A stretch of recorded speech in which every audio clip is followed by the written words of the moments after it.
Sisters. Okay, it's 4-4. It's tightening up here. Rosie, who you voting? Trump. Rosie, want you? Bam, bam. Look at that. So that's 5-4 Trump. 10. Who you voting for? Boy, Rosie's a real. I'm voting for Biden. Okay, all right. It's 5-5. Everybody. Hold on. No, I don't need a fucking. I don't need. Listen. I don't need an answer and an explanation. I just needed an answer. So now just mute yourself. Steve, what about? Because I've always believed that every vote counts, even though it's not going to win. Mike Pence. Biden. All right. That doesn't make a lot of sense, but I'll count it. Nicholas, go ahead. If I have to pick Trump or Biden, I'm voting for Biden. So that's fine. All right. Well, you don't have to choose between the two of them. You can pick Cornel West. You can pick Jill Stein. You can pick Robert Kennedy. Let's be honest here. None of those candidates have a chance. Like, the real election is Trump or Biden. So why waste my time? So you're voting for Biden? I'm going to vote for Biden. Jesus Christ. Man, Bryn, can you do something about your gay community? I don't understand what's happening here. Which gay am I supposed to be reining in? I don't know. Can you just tell him that the Democrats haven't done anything for his community? Anyway, MGK, who are you voting? I'm outside right now on the dog walk. Can you guys hear me? Yeah, we can. Okay, perfect. Yeah, I'm just planning on voting for Trump. Look, when you look at Joe Biden's cognitive abilities, it's like, look, I can't vote for anyone who has worse cognitive abilities than I, right? And it's like, look, no one would pick Joe Biden to watch their children. No one would pick Joe Biden to protect anything. So it's like, let alone, why would you want someone who you wouldn't even let protect something much less important than the United States of America? So I think Trump will do that much better. So we're now the count is at 6-5 in favor of Trump. I just would like to point out. Hold on, 10, relax. No, relax. Listen. I want to point something out. This is my evidence right here in this small sample size that the black community is flipping their vote towards Trump. MGK, Trump appreciates you.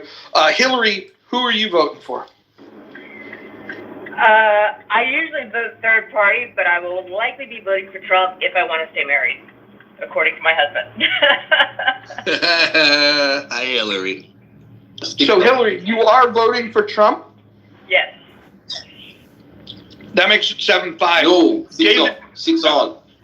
No, she said Trump, dummy. No, I'm kidding. We were 6. We were ahead. No, you weren't. Quit your dummy. Hillary counting. We're counting here. It's fine. Shush. It was 5-5. MGK made it 6-5. Hillary's made it 7-5.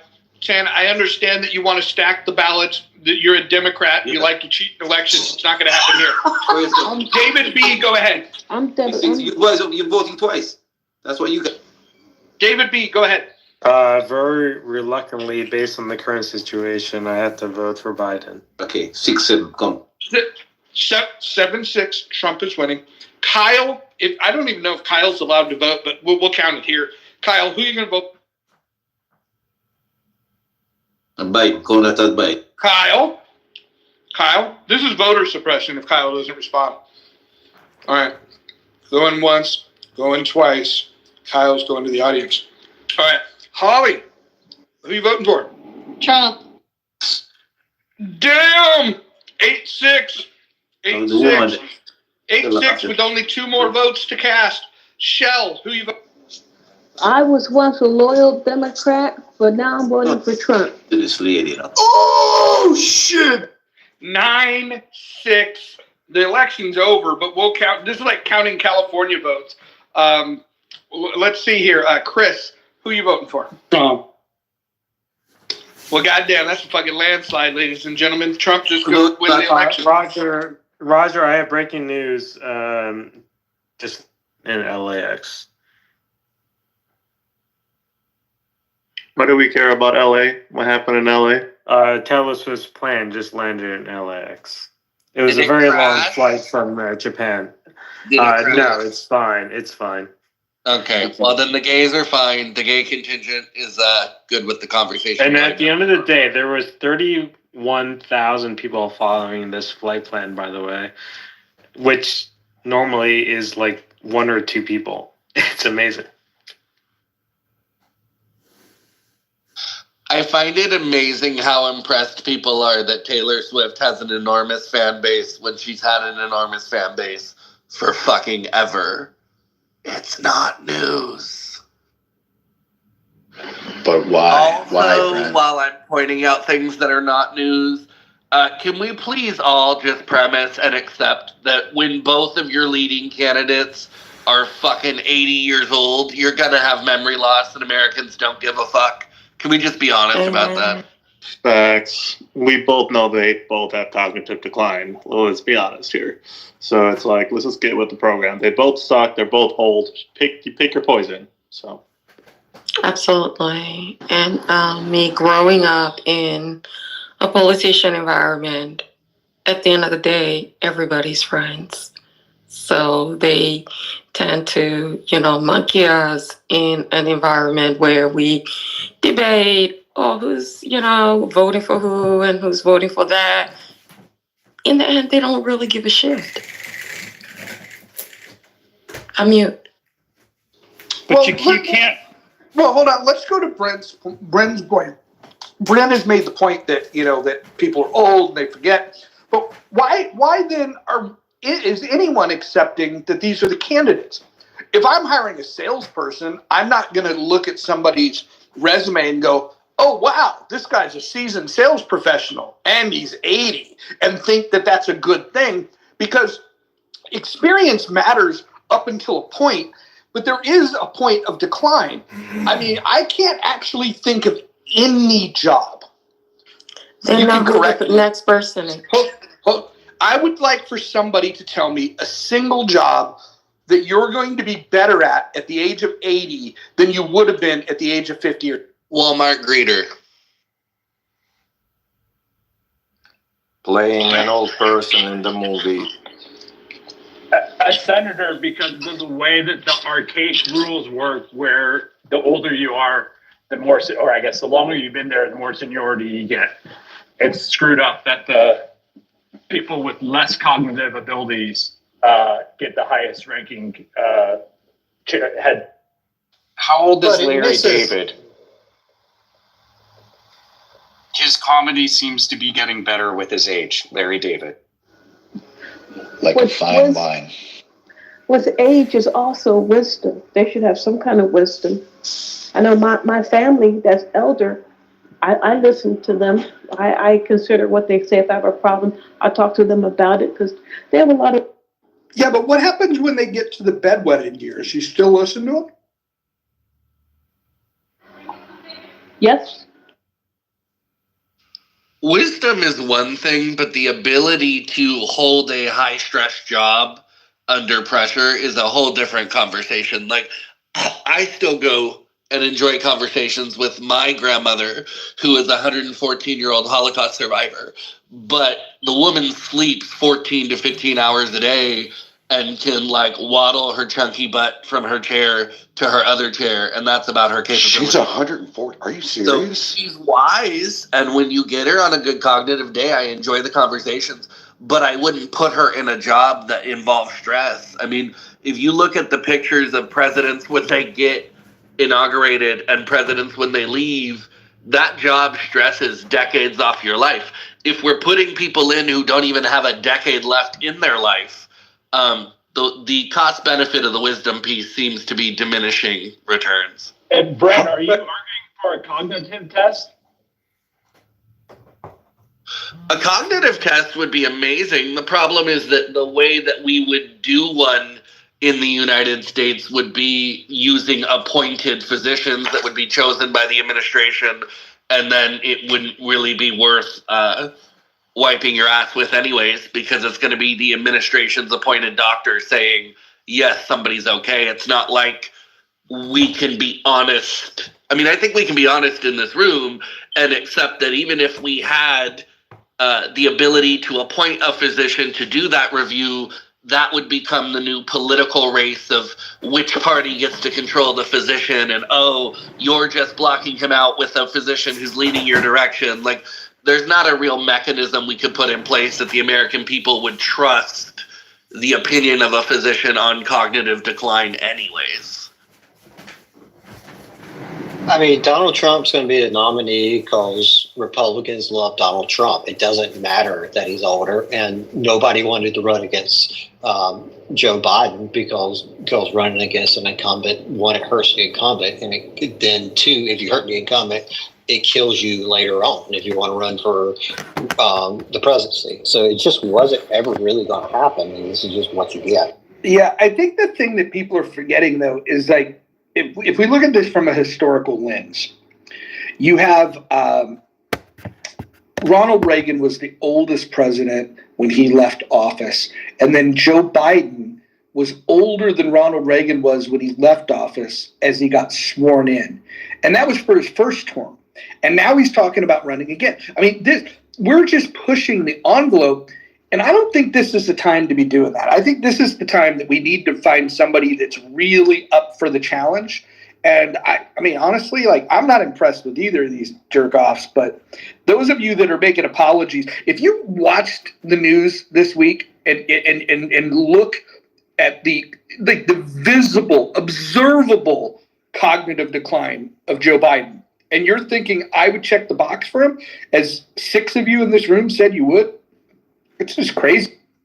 And I would say it's a very lazy habit of mind after what you've seen. If you're still looking at Biden and you're thinking, well, but Trump's old too, so I guess I got to hold my nose and vote for Biden, you're kidding yourself. I don't see a sign that Donald Trump is not up for this job. I don't care what anyone says. My grandfather could have run this country at 80 for sure. He's a powerful executive. The Nestle Corporation actually tried to get him to come back into corporate life. He didn't want the job. He wanted to fly fish. But, you know, he could have.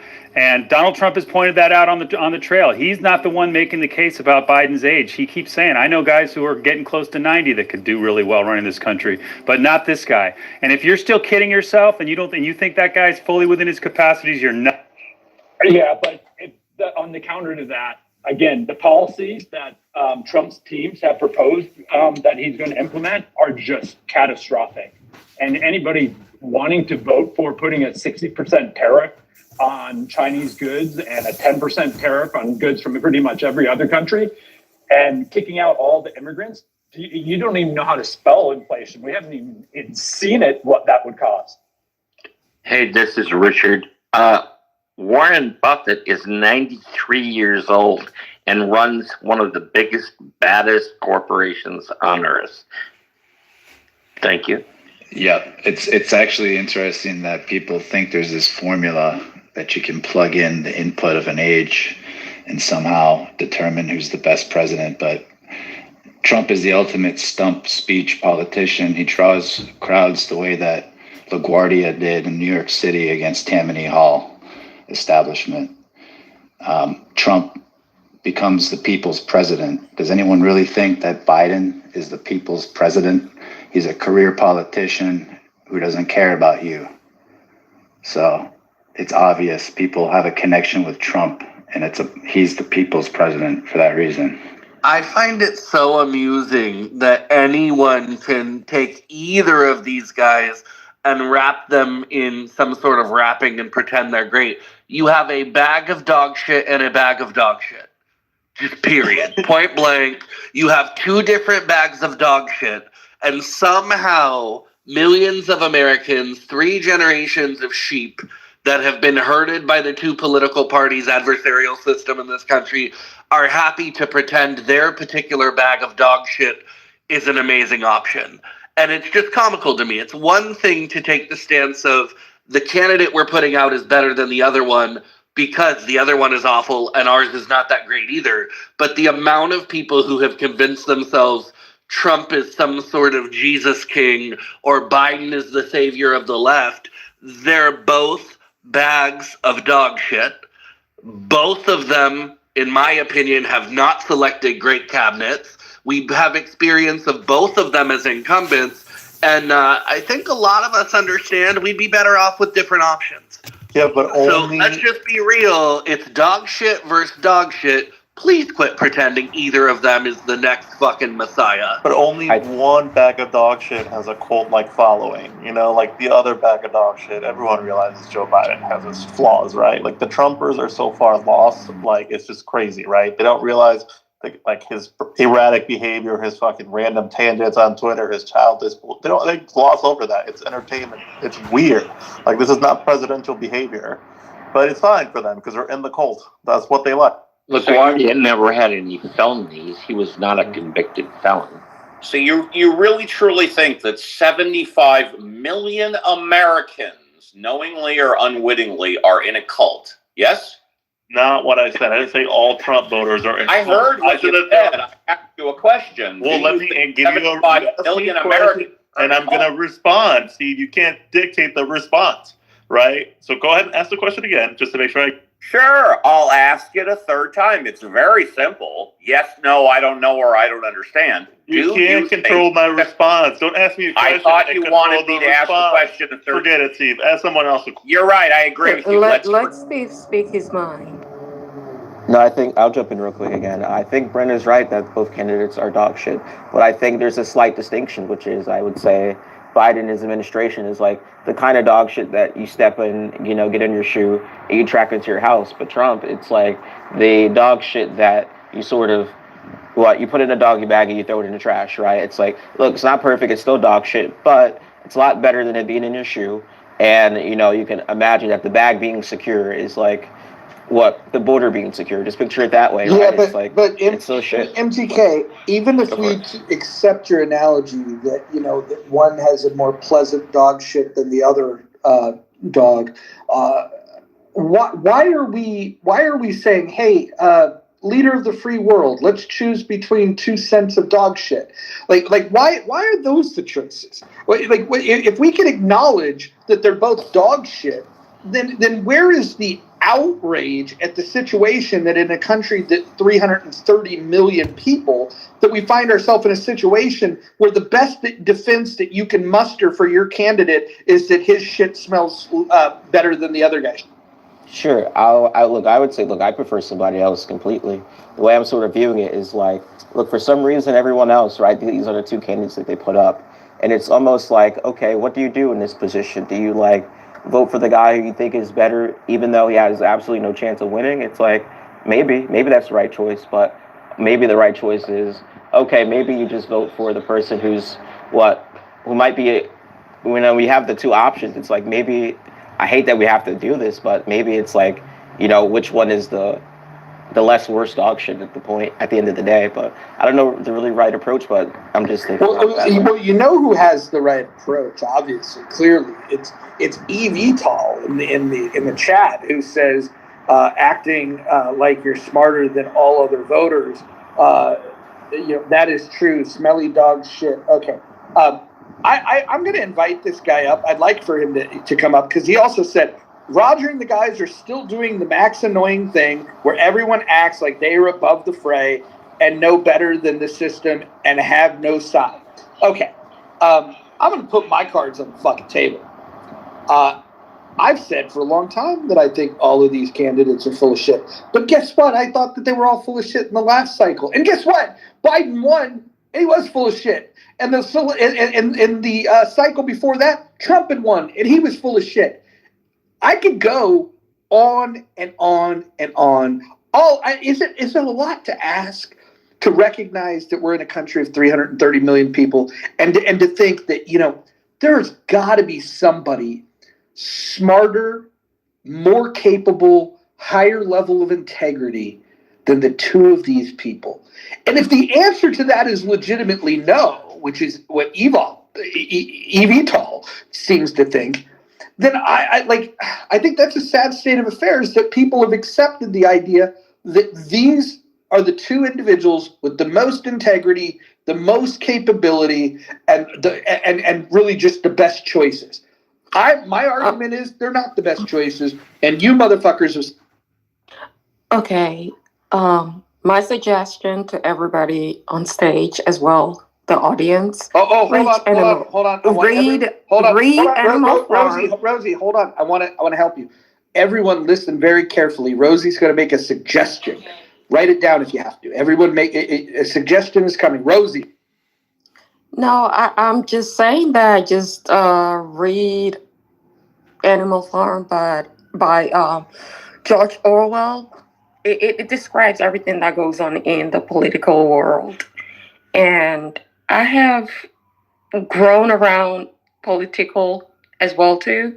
My parents were diplomats, politicians, United Nations officials. So I know what goes on within whatever goes on behind closed doors. So we're just puppets. But as I say, Animal Farm, George Orwell will teach you everything. But Rosie, one thing about you've said that twice now, and I actually wanted to respond to you the first time. I don't disagree with what you're saying. I don't have the personal experience, but are you saying you think that as of 2016, Donald Trump fits that mold too? I mean, you know what I tell my kids, and I'll tell everyone here: you're not going to see another citizen president again anytime soon. And so this is it. I don't think he's the most smartest or best man in America. He's not got the most integrity, but he may just be the man for this time. And in my opinion, he's the exact opposite of what Rosie just described, which is exactly why 75 million people want him. Not for the frankly pedestrian reasons that Nicholas said, and frankly even Brand. I mean, there's an awfully wide gap between a piece of shit and the Messiah. With all due respect. So let's just be honest here. Let's just be honest here, right? To frame that 75 million people want Joe Biden is delusional. To say 75 million people will vote for Joe Biden is an honest framework, right? The vast majority of people who are going to vote for Joe Biden and the vast majority of people who are going to vote for Donald Trump do not, in a world where they could choose, want either of those motherfuckers. Joe Biden does not have a giant, loyal DNC fan base. The vast majority of the voters who check the box for Joe Biden are going to do it because he's the Democratic nominee, or are going to do it because Donald Trump is somebody they absolutely don't want. It's not like you have millions of people buying I Love Biden t-shirts and hats and following him around and having this love for Joe Biden. That isn't a reality. And so I think we should be more honest with our framework of saying 75, 80, 90 million, whatever that number is, are willing to vote for Joe Biden. They don't want to vote for Joe Biden. And the vast majority of Republicans who end up casting a vote for Donald Trump don't want Donald Trump. I count myself in that, and a lot of the Republicans on this app in that bubble. We are willing to vote for Donald Trump given the equation that's in front of us. You know, MAGA voters make up about 26 to 27% of the Republican Party. The vast majority of us don't want Trump. We are willing to check the box because that's our option, and it's the same on the other side of the aisle, and we should be honest about that. Not true. I also want to say that although indeed George Orwell in 1950, give or take, may have predicted 1984, I'm not sure if those predictions still hold true today about 70 years later. Maybe. I mean, the thing is, like, I feel like you guys are more focused on what's happening in the United States instead of, reviewing or either analyzing, viewing what the world is also saying about everything that's happening in this world that we call us. Yeah, because Americans don't give a shit about global. Exactly. And the thing is, like, funny enough, they tend to say Russia is going to attack America. No, Russia and America are pretty much like brother and sister, cousins, or whatsoever. They're family. They will never come to the Americas to, do whatever everybody says in the news.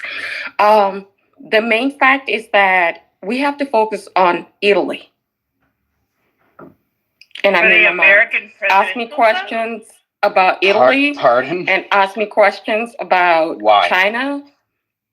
Wait, you're saying if you read your Bible, you will know everything is written in the Bible.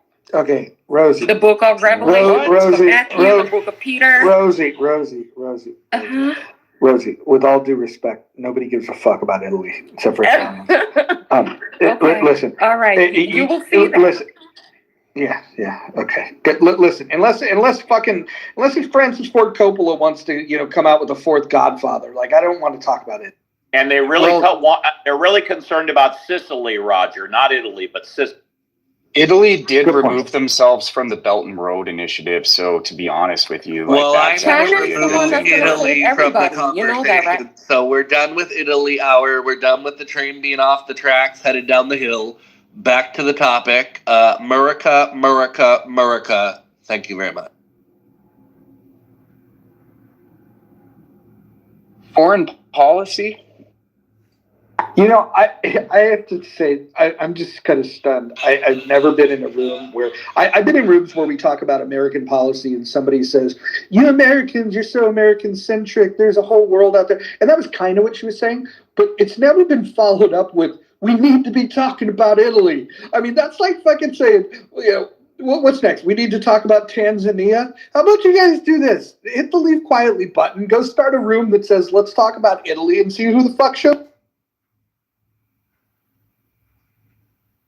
Conversation would probably be who has a better pizza.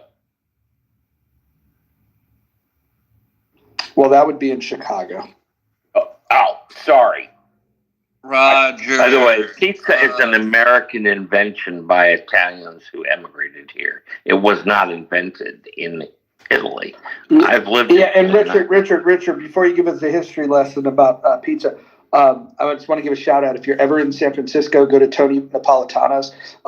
He's got the best pizza on the way.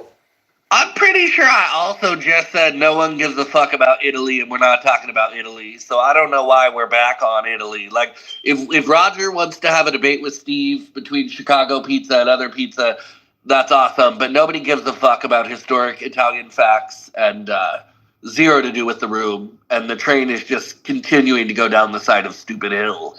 I don't get it. Sometimes these rooms digress just to have a breather and get on another subject. That's I know, Richard, and that's when I step in and say, shut the fuck up about your breather, nobody cares, and move forward, which is where we're at. Yeah, so listen, I'm glad we're in agreement. If we need a breather, we'll just start doing a little shoot your shot room real quick. There's a couple hotties down in the audience that we might have to shine some attention on, but that's the kind of breather that this room might need at some point. But eVTOL, you had some shit you were talking in the chat. But I haven't heard you put your chest out. That's right, Roger. Yeah. So why don't you use words? Why don't you use words on the stage? Come on, let's speak. It's an What do you want to talk about? You read my comments. What's your comment on what I said? Why did you have to call me out on your on the comment? Yeah, I think this room is the peak of stupidity, like Mount Everest. I said. Then why the fuck are you in what the fuck room? do you have to say about it, Roger? Why are you in the room then? What the fuck are you going to do about it, Roger? Oh, wow. I'm going to move him to the audience because he's a douche. Fight. And then, Roger, if you really want to pander to that, I'm going to step back and let you. But when people don't enjoy the room, I happily invite them to get the fuck out. And I don't know why, unless you really want to play with your food, Roger, I don't know why we're going to waste our time on that. But yeah, no, we don't have to bring him back up.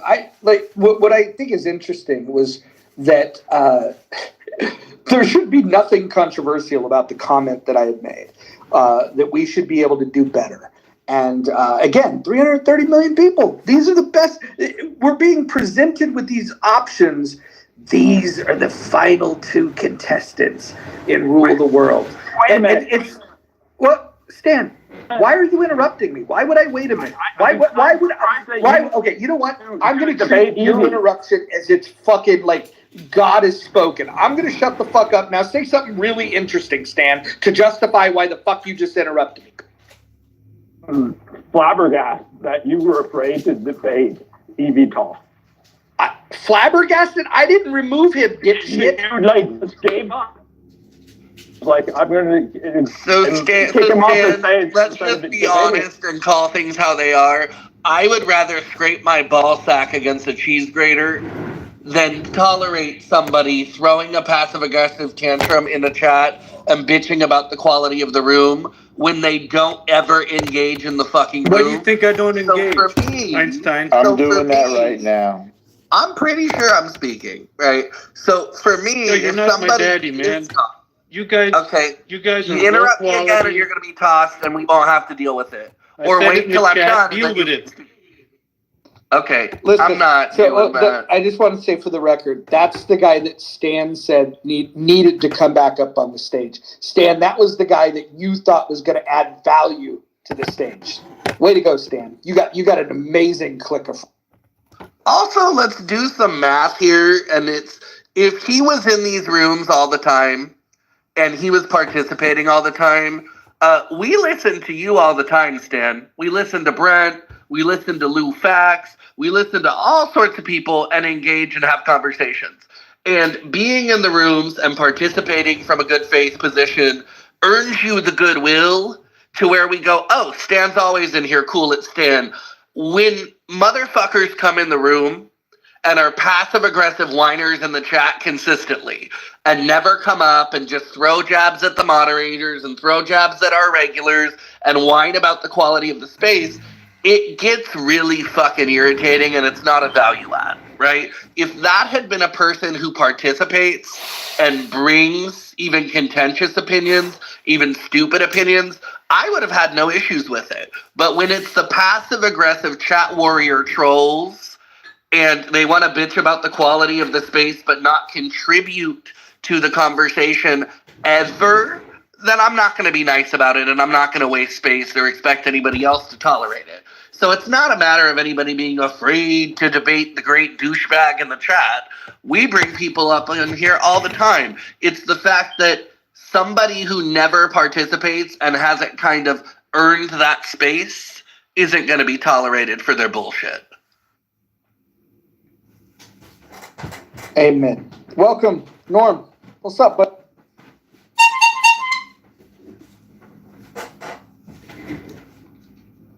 El Normal, can you hear us?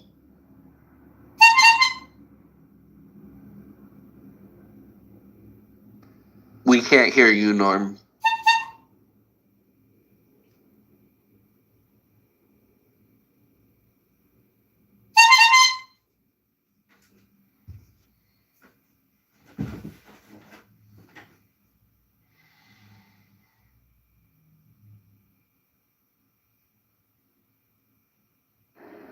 All right.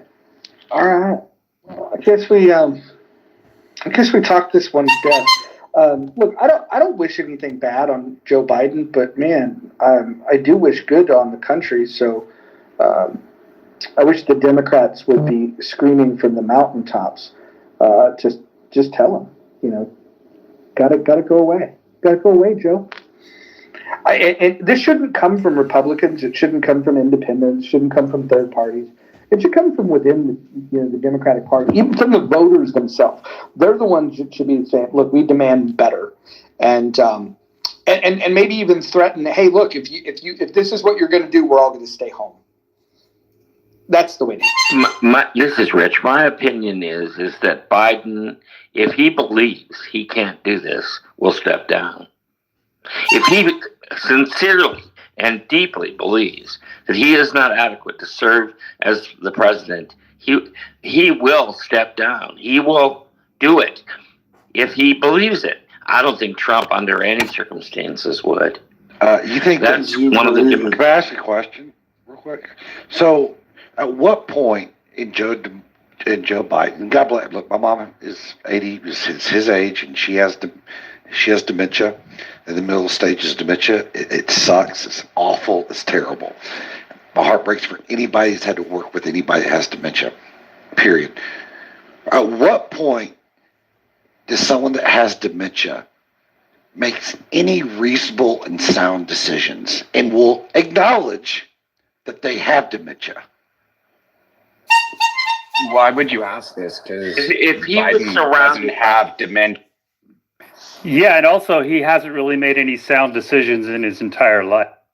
Well, I mean, generally speaking, now let's back it up over the past month. Let's not take over the past 100 years he's been in government. Let's just take the past 30 days. Let's just take every day he has he's opened his mouth. It makes a gaffe it's now almost every time. And I just don't, at what point do you wait for a guy that doesn't have the full mental capacity to make a sound decision? He's never going to be able to. And it's sad, and no one can convince me otherwise. But many of the people closest to Joe Trump, and I'm talking about the Secretary of Defense who served under him, have said this country would be insane to put him back into the presidency. So there's all kinds of complications in these decisions. Stay with me here. So it isn't that simple. And I believe that if Biden, if Jill and Kamala and his son, who's a kind of a jerk, they all surrounded him and said, Dad, it's over. Dad, he would leave. I don't believe Trump would do that. I don't think he will. His ego is so extended, so powerful, so intense that he wouldn't listen to anybody. He would, but about Joe Biden, back to Joe Biden though. I think that's, in my prediction is, before the end of the month, his wife, that's what's going to happen. The DNC is going to sit down with quote unquote Joe Biden or Jill Biden or somebody and say, if you don't, you can't seek another term. You got to quit your campaign. We've got to go back to the drawing board. And when Jill Biden says no, because it's going to probably take her to convince him. When she says no, they're going to say, well, then we're going to have to force your hand. And then Kamala Harris will bring the 2030. Fantastic. I would love for Trump to. She has the power to do it. She has the power to initiate it. This is going to be this next 3 to 4 months is going to, a lot of things are going to happen. It's very possible what I'm describing could happen. And I don't think Biden, he wants the best thing for this country. He sincerely does. That I believe. He doesn't know what he wants. I understand. But what I'm saying is that if enough of the people in close to him telling him, Joe, we love you. Joe, listen. Enough people in close over and over again, including all of the ones I just described, he will step down. He will, for the well-being of this country, step down. Trump, under no circumstances, would listen to anybody. Even in his own family. Right,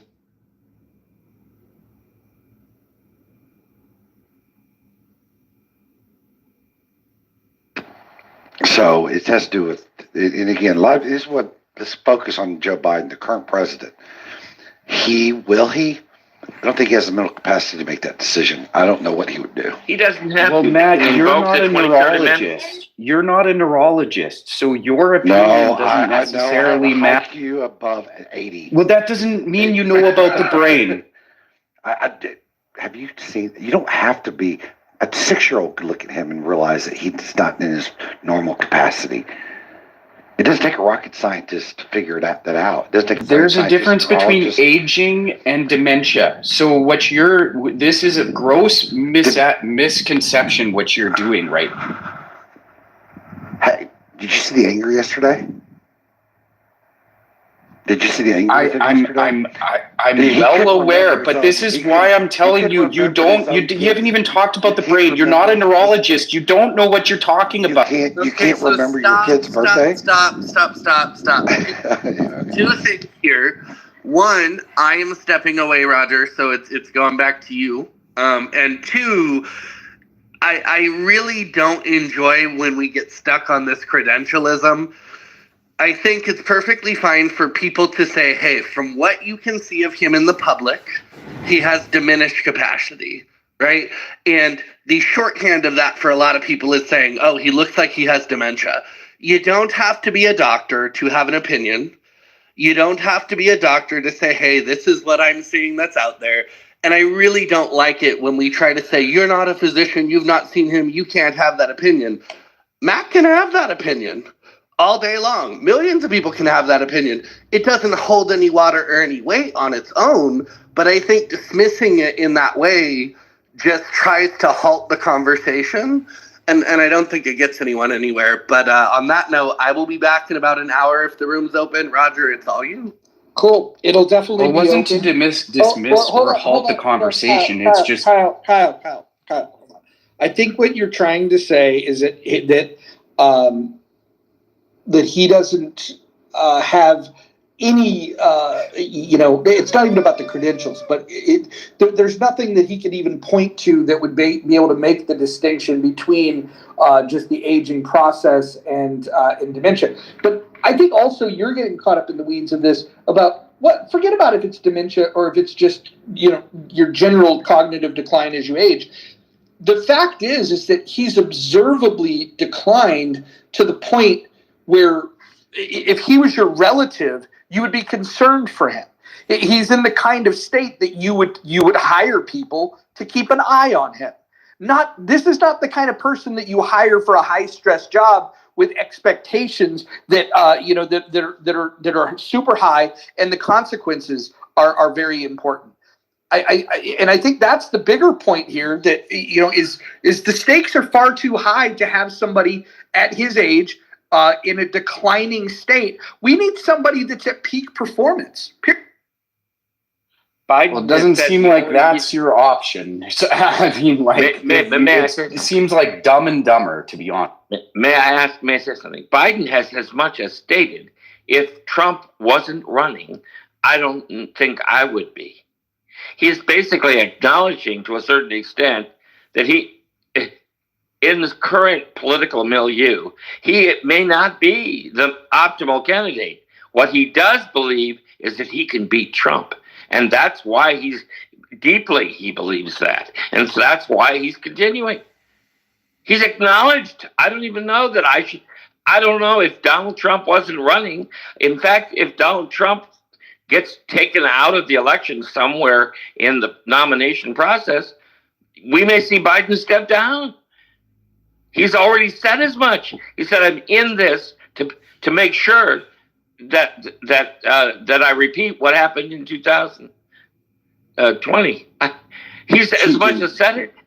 So that's my opinion. He is in the interests of the country, doing what he thinks is right, even if he's slipping. He knows that that's what he wants to do. So I don't know. I don't know. I don't know which of these two dog meats are crazier, but I know which one has a history of going for what's best for the country in every sense. And I understand there's those who say that that's all that Trump is about, but it's not. Clearly, he has an ego which is almost unfathomable. He tries to hide it. He's been working to bear it down, to slow it. But the people who worked, extremely intelligent people who worked in next to him, very close to him while he was president, said, please people, do not put this man back in office again. I'm listening to intelligent people. And they say that, I'm listening to them. And so that's where it stands for me. Thank you. So, Kyle, are you going to step up and upbraid Richard for not being a psychotherapist or a psychologist? Richard didn't claim that he had dementia. No, he claimed that he had a massive ego, basically accusing him of being a narcissist. He knows exactly what motivates Trump. And how quaint. Joe Biden just wants to do what's good for the country. Sorry, Richard, I think you're kidding yourself. He is elbows deep in some mucky shit in Ukraine. It's really, really dirty. And I don't think that that whole premise that he's only running because Trump is running. Good old Hero Joe from Scranton, Pennsylvania. Yeah, no, and just to clarify, the only thing that it's just the dementia part. That was the only aspect out of what I interjected for, and we'll just land it.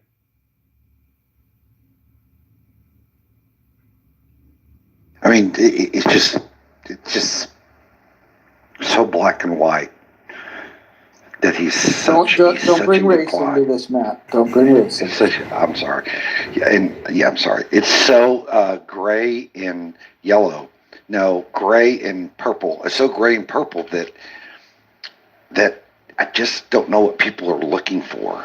And to think that he can't remember the date his own son passed away. That's not good. I don't give a shit what kind of stress you're under. And I think that, and I'll land here, that press conference the other night, one of two things happened. The White House said, don't fucking do it, Joe. And he did it anyways because he was so angry. Or they said, we're just going to let him walk his own fucking green mile. Because at the end of the day, this is over. So if he wants to shoot himself in the foot, have at it. Because that was a fucking disaster.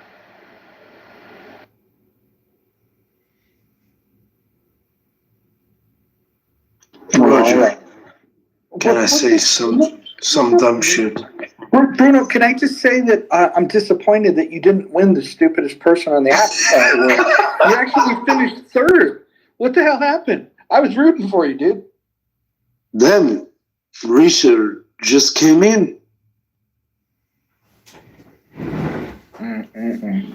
Is Norm by his phone yet? Is Norm's phone working? El Normo, are you there?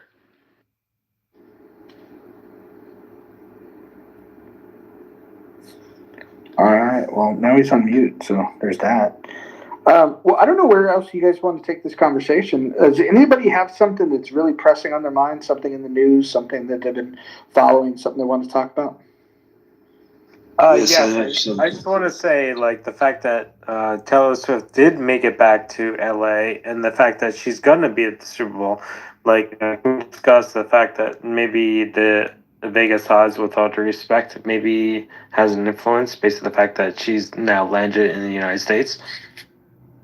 And I'm done speaking. Yeah, I got to tell you, I don't really give two fucks about Taylor Swift.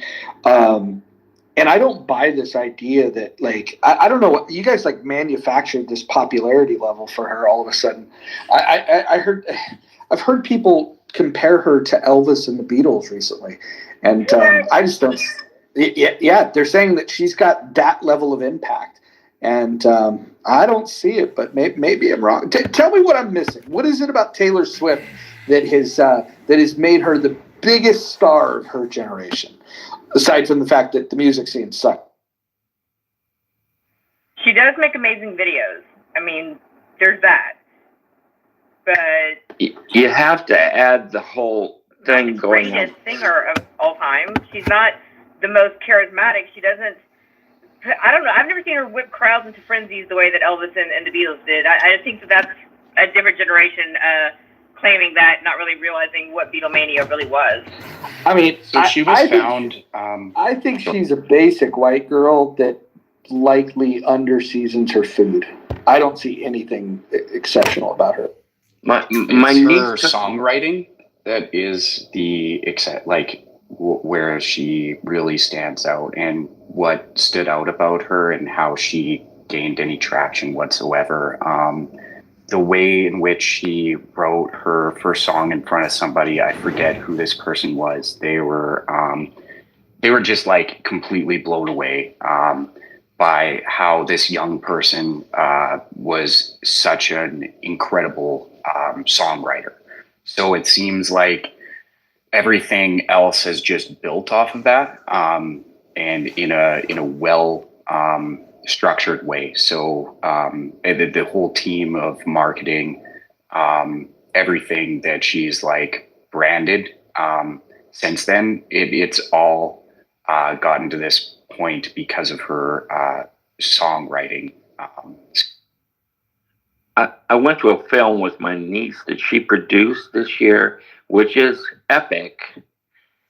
An epic film. I mean, coming out of COVID, only certain films have been taken off. And I went with my niece, and this was a theater in the Midwest, which was filled with 100 little girls carrying on about, I'm not saying it's Beatlemania, but there were 100 little girls in this theater speaking the language of all of her songs and dancing her dances right up in front of the theater. I did not understand this. I haven't seen The only other film that's ever done that to me, I've heard about, was Rocky Horror Picture Show. And this is a phenomenon. He is a phenomenon. I'll say this. I can speak from first experience. I produced 2 shows. One guy named Jack Ingram, who was signed first Jack was signed and then Taylor Swift was signed. And Taylor Swift was opening up for Jack. This was back in 2007. So they wrote a lot together. Another show produced in Nashville, Taylor Swift, they were writing songs with Taylor Swift back in the mid-2000s. And Taylor Swift just cut one of Brad's songs 3 years ago. They both said the same thing about her because they both were writing with her when she was a teenager. And as a matter of fact, I got these clipped on the YouTube channels, but they both said it independently of each other. They go into an hour, 4 or 5 hour writing session. They both left as like, you know what? How many they left the writing session with her, and they thought to themselves, man, people don't want to hear about your high school boyfriend. She's great. This isn't going to work. And they're both rightfully admit they were dead ass fucking wrong. Yeah, she's like, exactly, right. And that's, I think part of it is that people who were so well positioned within the industry, she kind of flipped them over on their heads, somewhat in the same way like Eminem did. I remember a story about Kendrick Lamar, or Eminem actually put Kendrick Lamar in a room by himself to prove that he actually wrote his songs. The skill of writing songs and telling a story, and actually having this sort of phenomena happen is a very, very rare skill. And it seems like she was so good at it that she blew the minds of people that were constantly looking for the next talent, and they thought that maybe perhaps she wasn't going to blow up as big as she did. And it seems to be, again, all because of how she writes her. Well, and it's not about writing great. And I work with songwriters, that's the world I live in, with this, especially Brad's show. We've hosted some of the biggest songwriters in Nashville. And let me tell you something, it's not about writing the greatest song. The greatest songs you probably don't hear. But it's writing the greatest fucking song that's dumbed down that a 16-year-old could listen to and sing along to. And, I mean, I think My Tractor's Sexy. I mean, come on. That's not a deep song. It's catchy. It's great. It's like the Donkey Donk song that Trace Atkins wrote. I mean, that's not the best song. Achy Breaky Heart. I mean, really? You gotta start diving into Guy Clark. You can't say a bad word about Achy Breaky Heart. I mean, my point is, when you get, but guess what? The greatest songwriters in the world, Guy Clark or whomever it might be, some deep songwriters, Bob Dylan, prime example, Bob Dylan. Man, if you wanted to write a fucking 2.5 minute short song with a hook to appeal to a 19-year-old, he can fucking do it. He can do it, probably. I don't know. I would just say the greatest songwriters of the world, I'll lay in here. The greatest songwriters of the world can take the deepest songs, but then again, go into a room like they do 4 days a week, 5 days a week, and go, okay, let's write a 3-minute hit to what Brad up there wrote, Red Solo Cup. It was for Toby Keith. It was they wrote it as a complete fucking joke. And what do you know? It was the dumbest song in the world that turned into a big, big hit. But anyways, there you go. Yeah, Matt, you're awesome. I could listen to you talk about this for hours. I think one of the things that Taylor Swift has that other singers don't, other singers are built up to be icons and stars. That's how we're supposed to look at them. Taylor Swift has tried to be as, she's the girl next door. She's the best friend across the hallway. She writes these songs about guys because she's the one left out kind of. She's the weird, awkward, kind of nerdy, but really pretty girl that every teenage girl thinks that they are. And it's something that somebody to identify with because she has not put herself on this iconic, what do you call it, like pedestal up there that so she's unreachable. She seems like the kind of girl that you would actually meet and hang out with, and she's a girl, she's a friend. She's somebody that you could hang out with, and that I think is what really hit. And there's just not many singers out there that are like that girls can identify with. Yeah, I think that's probably what set it off. Yeah, but that relatability piece, I think you're probably right, but that's actually the opposite of what makes other artists special. When you think of like people when you think of like Michael Jackson, right? That's like, here's this like once in a lifetime talent that was, when he was a small boy, he was cranking out hits, and then he turns into the king of pop, and he got to this point where in his career, where when people saw it, he didn't even have to sing a note. He could just wiggle his leg. Elvis had the same spell over people. These were people that they were different. And so this relatability thing, I don't see, that doesn't seem like consistent with the other, megastars that have been out there. Like Frank Sinatra was super fucking cool. All the chicks wanted to bang Frank Sinatra. Every dude wanted to be Frank Sinatra. And and Elvis had like a certain swagger that the world had never seen before. Like I said, Michael Jackson.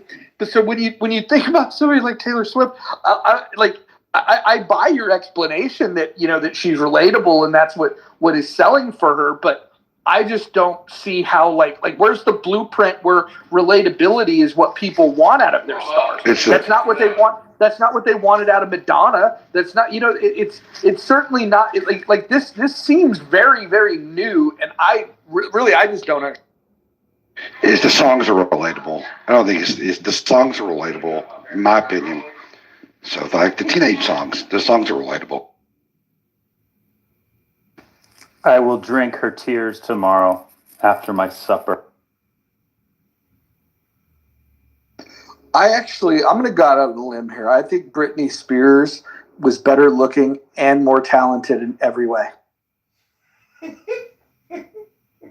I said what I said. Yes. Yeah, I agree. Like the songwriting. Have you seen the recent videos of Britney Spears? Like where she's like doing selfies and doing weird shit, like where she's dressed as a devil or playing with knives and doing crazy shit. I mean, she's incredible.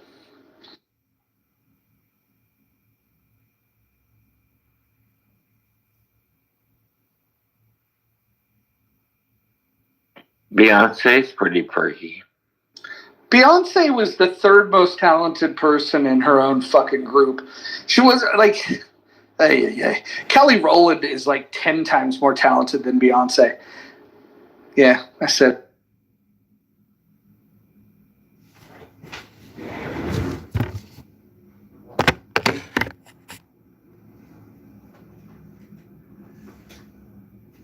I feel like this Taylor Travis romance feels like it was made in a publicist's office, and it feels like it's being shoved down my throat by the same media monolith that wanted to shove the vax down my throat.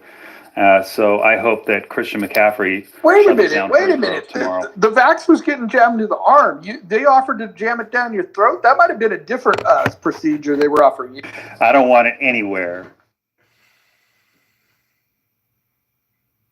Norm, can you speak now? You've left the room. You've come back. You've been on mute. You've been unmuted. We haven't heard from you. Norm? Oh, yeah. Yeah. I was just on one of those voicemail threads that you love so much. And when you're on one of those, you can't hear what's going on in the room. So what are you fussing about now? I was just explaining that I don't get the whole fuss over Taylor Swift. And I think that when people elevate her status to that of a Frank Sinatra, an Elvis, or a Michael Jackson, I think they're pouring it on thick. And if she is as big as any of those acts, then I'm just completely disconnected. And I guess I'm getting to that stage where I just don't know what the kids are up to these days.